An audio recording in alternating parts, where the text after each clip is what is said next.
નમસ્કાર, રાજનીતિ સંદેશ ન્યૂઝમાં આપનું સ્વાગત છે। અમદાવાદ ખાતે ભારતના ગૃહમંત્રી અમિતભાઈ શાહના હસ્તે અમીન પીજેકેપી વિદ્યાર્થી ભવનનું ઉદ્ઘાટન કરાશે।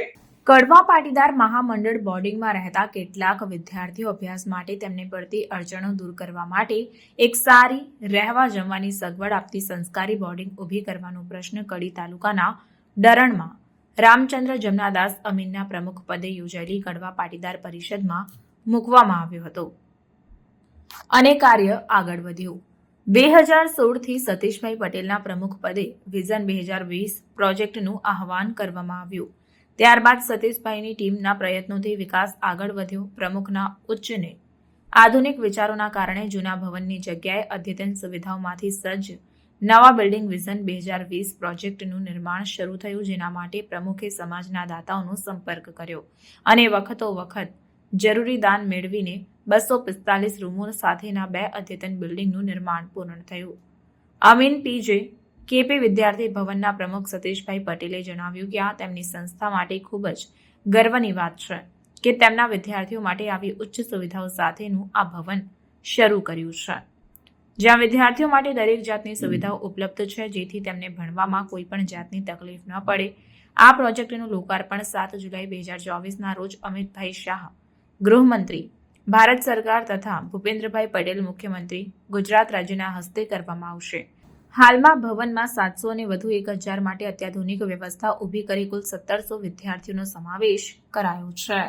આ લોકાર્પણ થનાર અમીન પીજેકેપી વિદ્યાર્થી ભવન ખાતે છોકરાઓ માટે 126 રૂમ અને છોકરીઓ માટે 119 રૂમ બનાવવામાં આવ્યા છે, જેમાં air condition, attached bathroom, geyser સાથે 24 કલાક પાણી, રૂમમાં વ્યક્તિગત reading table, library, RO, mineral water, ભોજન, ડાઇનિંગ હોલ, લોન્ડ્રીની સુવિધા, gym, health centre, amenity centre, દરેક ફ્લોર પર રાઇડિંગ એરિયા, લિફ્ટની સુવિધા જેવી અનેક સુવિધાઓ આ વિદ્યાર્થી ભવનમાં આપવામાં આવી છે।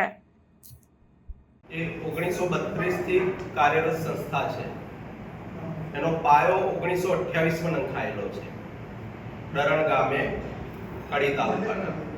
અત્યારે આ સંસ્થામાં દીકરા અને દીકરીઓની વ્યવસ્થા 1700 દીકરા દીકરીઓની વ્યવસ્થા થયેલી છે। એમાં 2 નવા બ્લોક આ વખતે બનાવેલા છે। એમાં 500 દીકરા અને દીકરીઓની નવી વ્યવસ્થા એસી હોસ્ટેલ સાથે ચાલુ થયેલી છે। હવે એનું ઉદ્ઘાટન આવતીકાલે માનનીય ગૃહમંત્રી અમિતભાઈ શાહ સાહેબના હસ્તે અને માનનીય મુખ્યમંત્રી ભૂપેન્દ્રભાઈ પટેલ સાહેબના હસ્તે વરદ હસ્તે જવા થઈ રહ્યું છે। આજે અત્યારે અહીંયા બધા ટ્રસ્ટીઓ પ્રમુખ શ્રી સતીશભાઈ પટેલ, રમેશભાઈ મેઘવાણી પરિવાર, કિરીટભાઈ દેવગઢ, અમરીશભાઈ, મધુસૂદન દાદા, અમૃત કાકા, વિષ્ણુભાઈ, બધા ટ્રસ્ટીઓ અહીંયા અત્યારે હાજર છીએ અને કાલનો ભવ્યાતિ ભવ્ય પ્રોગ્રામ લોકાર્પણનો કાર્યક્રમ જવા થઈ રહ્યો છે। એમાં આપ સૌ પ્રેસ મીડિયાવાળાનો સહયોગ આવકાર્ય છે।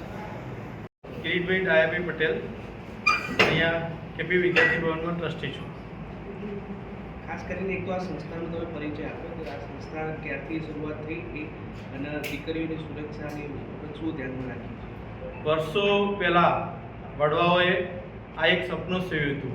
અમદાવાદ જેવા શહેરમાં એક ભણવા માટેની ઉત્તમ ફેસિલિટીવાળી, સગવડવાળી અને દીકરાઓને જ્યારે પ્રશ્નો થતા હતા ત્યારે એ ભણવા માટેનું એક સગવડ માટેનું કેપી વિદ્યાર્થી ભવન 1932માં અમારા એમના સુપુત્ર અહીંયા છે, એમના પિતાશ્રીએ આ જમીનનું દાન આપીને આ સંસ્થા ઊભી કરી હતી અને લગભગ અત્યાર સુધી આમ જોવા જાવ તો ગુજરાતના મોટાભાગના ટોપ ઉદ્યોગપતિઓ, ડૉક્ટરશ્રીઓ, વકીલશ્રીઓ આ સંસ્થામાં કોઈ બી કેપી ભવનનું નામ આપશો તો બધા જ અહીંયાથી ભણીને ખૂબ આગળ વધ્યા। દેશ વિદેશમાં આનું નામ થયેલું છે અને ખૂબ સારી રીતના આ સગવડ માટે આપણા સૌના આમ તો પનોતા પુત્ર કહેવાય, દેશ માટે સૌનું ગૌરવ છે, પાટીદારો માટે અને સમગ્ર કોમ માટે જેનું ગૌરવ છે એવા સરદાર વલ્લભભાઈ પટેલ પણ આ સંસ્થામાં ચળવળ વખતે રોકાઈ ચૂક્યા છે। એટલે ઐતિહાસિક ધરોહરની આ સંસ્થા છે। ખાસ કરીને દીકરીની સિક્યુરિટી બાબતમાં કેમની આપણે આ સંસ્થા અમે વર્ષોથી આ સંસ્થા બાજુમાંથી તો અગવડ પડતી હતી, કારણ કે મેટ્રો શહેર અમદાવાદ થઈ રહ્યું છે. એટલે અહીંયા ગુજરાતમાં ઘણા દીકરા દીકરીઓને ભણવા માટેની અત્યારે હાલ સંસ્થાઓમાં ખૂબ માંગ છે. તો અમારા સતીશભાઈ, અમારી સમગ્ર ટ્રસ્ટી મંડળ અહીંયા બેઠું છે, એમને બધાએ નક્કી કર્યું 2020 એટલે 2020 વિઝન, બાજુમાં જૂની સંસ્થા હતી એ અમે તોડીને આખું મસ્ત જોરદાર બિલ્ડિંગ 2 આખા બ્લોક બનાવ્યા છે. આ દીકરીઓની આપને વાત કરી સિક્યુરિટીની, દીકરીઓની આ સંસ્થા છે, 700 દીકરીઓ રહેશે. એમના માટે જોવા જાવ તો તમામ સવલત છે. હોસ્ટેલ કહેવાય પણ હોટલને પણ શરમાવે એવી હોસ્ટેલ છે, તમામ ફેસિલિટી સાથે, એર કન્ડિશન રૂમથી માંડી એમની સિક્યુરિટી પર્પઝ. દીકરી અહીંયાથી બહાર જાય તો બી એમના વાલીઓને મેસેજ જાય, આવે ત્યારે પણ થમ મૂકે તો મેસેજ જાય. જમવાની કોઈ બી દીકરીને આપ બધા આવ્યા છો તો અમે જમાડવાના પણ છીએ, જમવાની ઉત્તમ સગવડ સાથે છે. સખત કેપી હોસ્ટેલની અમારા એડમિશન માટે જબરદસ્ત માંગ છે.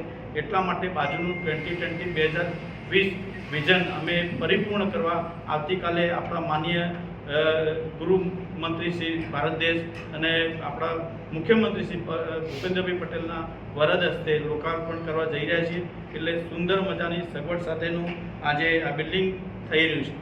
આપણા ડૉક્ટર શ્રી અમારા નવા બિલ્ડિંગના દાતાશ્રી છે, એમના પણ મુખ્ય દાતાના અનુસંધાને લઈને આ બિલ્ડિંગ ઊભા થવા જઈ રહ્યું છે. ખાસ કરીને પાટીદાર સમાજના જે દીકરા દીકરીઓને આપણે એ કરીએ છીએ સર્વ સમાજ.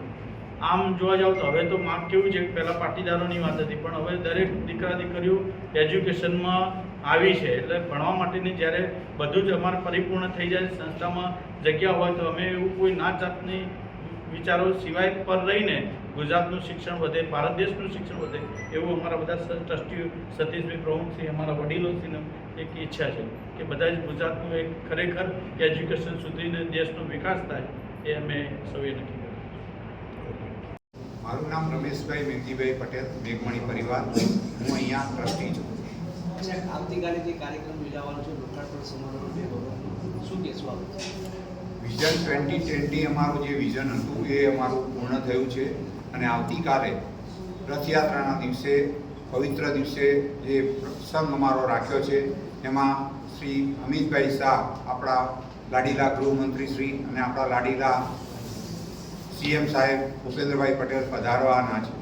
એમના હસ્તે લોકાર્પણ રાખવામાં આવેલ છે. આ બે ભવનનું જે ઉદ્ઘાટન કરવા જઈ રહ્યા છો, કેટલા બાળકો હવે અહીંયા રહી શકશે? આ 2 નવા બ્લોક અમારા નવા ભવન છે, એમાં 1000 છોકરાઓ અને છોકરીઓ ટોટલ રહેશે અને જે અમારું જૂનું ભવન છે એમાં 700 છોકરીઓની કેપેસિટી છે. ખાસ કરીને કેવા પ્રકારની સુવિધા આપણે અહીંયા પૂરી પાડવાની છે? અહીંયા દીકરા અને દીકરીઓ જે અમારા રહે છે એમને સંપૂર્ણ સુવિધા, એર કન્ડિશન રૂમ આપીએ છીએ અમે, અને આખા વર્ષની જે અમારા સતીશભાઈ પ્રમુખશ્રીએ કહ્યું તે પ્રમાણે 90,000 રૂપિયા ફી લેવામાં આવે છે અને એમને સંપૂર્ણ ફેસિલિટી અમે આપીએ છીએ.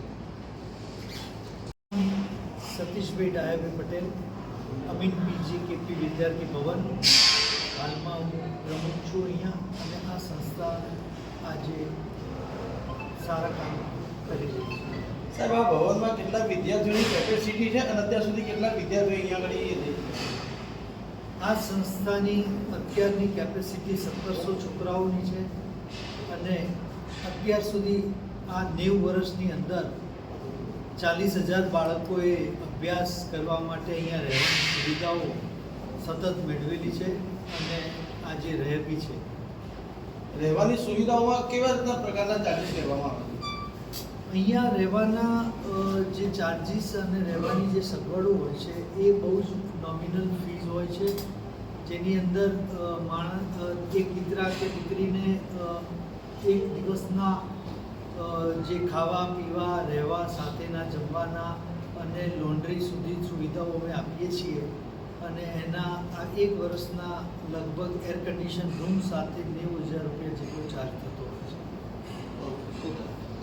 ભવન